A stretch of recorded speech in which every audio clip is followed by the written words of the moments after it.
আসসালামু আলাইকুম। এবিসি বিশ্ব সংবাদে আপনাকে স্বাগত। শুরুতে এই সংবাদ শিরোনাম, পরে বিস্তারিত। আলহামদুলিল্লাহ, পাকিস্তান জিন্দাবাদ। আমাদের হাতে এসেছে গুরুত্বপূর্ণ আন্তর্জাতিক সংবাদ। প্রথমেই জানিয়ে দিচ্ছি সংবাদ শিরোনাম। দুর্গম অঞ্চলে পাকিস্তানের বিশাল সামরিক মহড়া, ভারতকে হুঁশিয়ারি।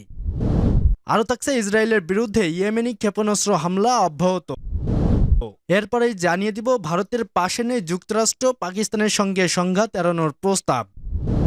এরপর থাকছে দাবানলের সাথে প্রচণ্ড বালু ঝড়ের কবলেও ইসরায়েল। এবং সর্বশেষ জানিয়ে দিব ভারতের বিরুদ্ধে রাস্তায় নেমেছে লাখ লাখ হিন্দু। শুনছিলেন সংবাদ শিরোনাম, এখন বিস্তারিত। তবে তার আগে অনুরোধ থাকবে এই ভিডিওটিতে একটি লাইক এবং কমেন্টস করে জানিয়ে দিন কোন জেলা থেকে দেখছেন এবং শুনছেন। দুর্গম অঞ্চলে পাকিস্তানের বিশাল সামরিক মহড়া, ভারতকে হুঁশিয়ারি। ভারতের সঙ্গে আঞ্চলিক উত্তেজনার প্রেক্ষাপটে পূর্ণমাত্রার যুদ্ধ প্রস্তুতির অংশ হিসেবে বৃহস্পতিবার বড় পরিসরে সামরিক মহড়া চালিয়েছে পাকিস্তান সেনাবাহিনী। তারা ঘোষণা দিয়েছে, ভারত যদি আক্রমণ করার চেষ্টা করে তবে তাদের সবকিছুকে গুড়িয়ে দেওয়া হবে। নিরাপত্তা সূত্রের বরাতে পাকিস্তানি গণমাধ্যম জিও নিউজ জানিয়েছে, আধুনিক সামরিক সরঞ্জাম, অস্ত্র এবং কৌশলগত প্রস্তুতির মাধ্যমে সেনাবাহিনী তাদের সক্ষমতা প্রদর্শন করেছে। সূত্র জানায়, এই মহড়ায় অংশ নেওয়া অফিসার ও সৈন্যর পেশাদারিত্বের সর্বোচ্চ নমুনা স্থাপন করেছেন।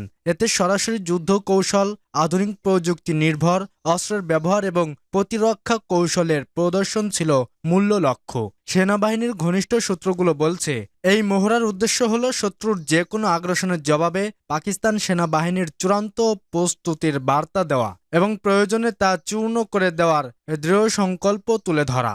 এ মহড়ার সময় ও প্রেক্ষাপট বিশেষ তাৎপর্যপূর্ণ, কারণ কিয়ানি ও মন্ডল সেক্টরের নিয়ন্ত্রণ রেখা পেরিয়ে ভারতের পক্ষ থেকে বিনা উস্কানিতে গুলিবর্ষণের পর পাকিস্তানি বাহিনীর পাল্টা হামলায় একটি ভারতীয় চেকপোস্ট ধ্বংস করার দাবি করে। পাক নিরাপত্তা কর্মকর্তারা জানিয়েছেন, ভারতের অধিকৃত জম্মু ও কাশ্মীরের চকপুত্র পোস্ট সহ কয়েকটি শত্রু বাংকার তারা নিষ্ক্রিয় করে দিয়েছে। ইসরায়েলের বিরুদ্ধে ইয়েমেনি ক্ষেপণাস্ত্র হামলা অব্যাহত। ইয়েমেনের সশস্ত্র বাহিনী শুক্রবার সন্ধ্যায় এক বিবৃতিতে জানিয়েছে, কয়েক ঘন্টার ব্যবধানে গতকাল তারা দখলদার ইসরায়েলের গুরুত্বপূর্ণ স্থানে দ্বিতীয় ক্ষেপণাস্ত্র হামলা চালিয়েছে। ইয়েমেনি সশস্ত্র বাহিনীর মুখপাত্র ইয়াহিয়া সারি বিবৃতিতে বলেন, দখলদার ইসরায়েলের অধিকৃত হাইফা অঞ্চলের একটি গুরুত্বপূর্ণ স্থানে আঘাত করা হয়েছে। ইয়েমেনি সশস্ত্র বাহিনীর মুখপাত্র ক্ষেপণাস্ত্র অভিযান সফল হয়েছে বলে জানিয়েছেন। তিনি বলেন, ক্ষেপণাস্ত্র হামলার কারণে লাখ লাখ ইহুদি বসতি স্থাপনকারী আশ্রয় কেন্দ্রগুলোতে প্রবেশ করতে বাধ্য হয়। ইহুদিবাদী সূত্রগুলো জানিয়েছে, ইয়েমেন থেকে ক্ষেপণাস্ত্র হামলার পর অধিকৃত ফিলিস্তিনে সাইরেন শোনা গেছে। এদিকে ইহুদিবাদী ইসরায়েলের সাবেক যুদ্ধমন্ত্রী এবি গডর লিবারম্যান যুদ্ধাপরাধী নেতানিয়াহুর মন্ত্রিসভার তীব্র সমালোচনা করে বলেছেন, ইসরায়েলের নিরাপত্তা পরিস্থিতিকে বিপর্যয়কর অবস্থায় পৌঁছে গেছে। তিনি আরও বলেন, যতক্ষণ এই মন্ত্রিসভা ক্ষমতায় থাকবে ততক্ষণ কোনো নিরাপত্তা থাকবে না। লিবারম্যানের মতে, গত ২৪ ঘন্টায় ইয়েমেন থেকে দুটি ক্ষেপণাস্ত্র নিক্ষেপের পর লাখ লাখ মানুষকে আশ্রয়কেন্দ্রে যেতে হয়েছে। এটি সংকটময় পরিস্থিতি মোকাবেলায় অদক্ষতার প্রমাণ। শুক্রবার সকালে ইয়েমেনি সশস্ত্র বাহিনীর মুখপাত্র ব্রিগেডিয়ার জেনারেল ইয়াহিয়া সারি ফিলিস্তিনি জনগণের সমর্থনে ইসরায়েলি সামরিক অবস্থান লক্ষ্য করে একটি ক্ষেপণাস্ত্র নিক্ষেপের কথা জানিয়েছিলেন। এরপর দ্বিতীয় ক্ষেপণাস্ত্র ছোড়া হয়। ইহুদিবাদী সূত্রগুলো বলছে, যুদ্ধবিরতির ভেস্তে যাওয়ার পর ১৮ মার্চ গাজায় পুনরায় হামলা শুরু হওয়ার পর থেকে ইয়েমেন থেকে ইসরায়েলের দিকে ২৫টি ব্যালিস্টিক ক্ষেপণাস্ত্র নিক্ষেপ করা হয়েছে।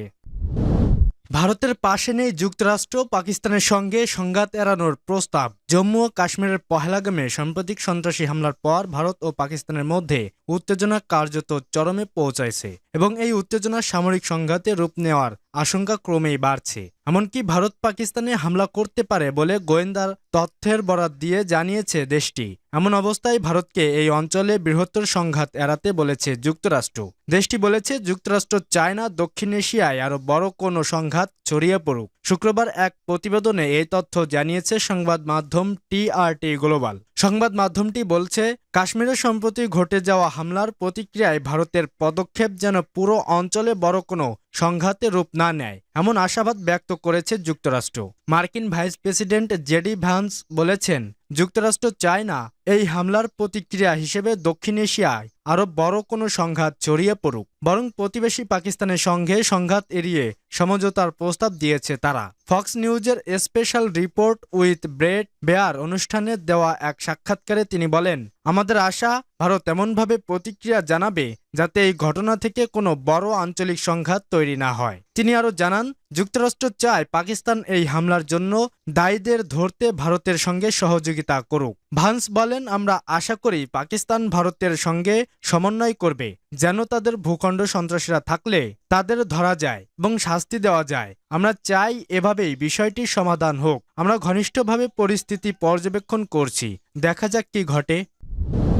দাবানলের সাথে প্রচণ্ড বালুঝড়ের কবলেও ইসরায়েলে ছড়িয়ে পড়া ভয়াবহ দাবানলের সাথে এবার প্রচণ্ড বালুঝড়ের কবলেও পড়েছে দেশটির দক্ষিণ অঞ্চলীয় শহর। এতে ওই এলাকা বালুতে ছেয়ে যায়। সম্প্রতি তুরস্কের বার্তা সংস্থা আনাদোলু এজেন্সির এক প্রতিবেদনে এই তথ্য জানানো হয়েছে। প্রতিবেদনে বলা হয়েছে, সম্প্রতি ইসরায়েলের মধ্য অঞ্চলীয় শহরে ভয়াবহ ধরনের দাবানল ছড়িয়ে পড়েছে। প্রবল বাতাসে এর তীব্রতা কয়েক গুণ বৃদ্ধি পেয়েছে। এর মধ্যে আবার দেশটির দক্ষিণ অঞ্চলীয় শহরে দেখা দেয় তীব্র বালির ঝড়। এতে ওই এলাকা যেন ধুলোবালির অন্ধকারে ছেয়ে গেছে। বিভিন্ন সংবাদ মাধ্যমে প্রচারিত ভিডিওতে দেখা যায় দক্ষিণ ইসরায়েলের নেঘব মরুভূমি থেকে বিশাল ধুলোর জোয়ার প্রবল বেগে ধেয়ে আসছে। এতে ধীরে ধীরে পুরো শহর গভীর ধুলোয় ঢাকা পড়ে যাচ্ছে। চ্যানেল 20 লাইভে একটি সামরিক ঘাঁটির সামনে সৈন্যদের হিমশিম খেতে দেখা যায়। প্রচণ্ড বাতাসে তারা ঘাঁটির দরজা বন্ধ করতে যেন সংগ্রাম করতে হয়েছিল। প্রতিবেদনে বলা হয়, বুধবার সন্ধ্যায় এক অস্বাভাবিক বালির ঝড়ে শিবতা ঘাঁটির এমন চিত্র দেখা যায়। এতে আরও উল্লেখ করা হয়, বাতাস এতটাই তীব্র ছিল যে দরজা বন্ধ করাটাই কঠিন হয়ে পড়েছিল।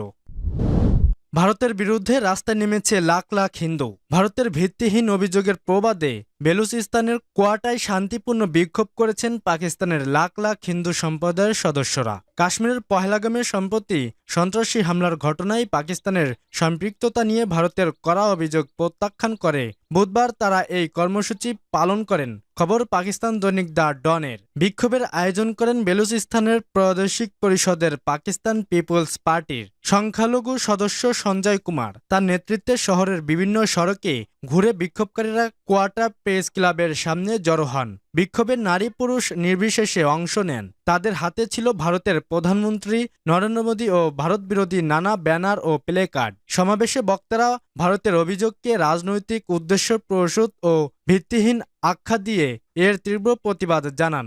এ সময় পহেলগাম হামলায় পাকিস্তানের সম্পৃক্ততার দাবি সরাসরি নাকচ করে দেওয়া হয়। প্রধান বক্তা সঞ্জয় কুমার বলেন, পাকিস্তানের হিন্দু সম্প্রদায় দেশের সশস্ত্র বাহিনীর সঙ্গে একতাবদ্ধ।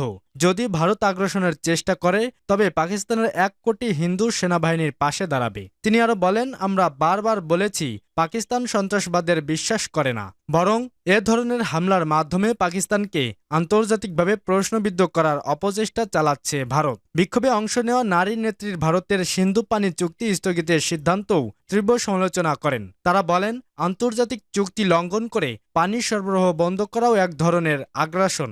এই সিদ্ধান্ত মানবাধিকারের লঙ্ঘন বলেও উল্লেখ করেন বক্তারা। কর্মসূচি শান্তিপূর্ণভাবেই শেষ হয়। আয়োজকরা জানান, ভবিষ্যতেও ভারতের অসত্য ও উদ্দেশ্যপ্রণোদিত প্রচারণার বিরুদ্ধে প্রতিবাদ অব্যাহত থাকবে।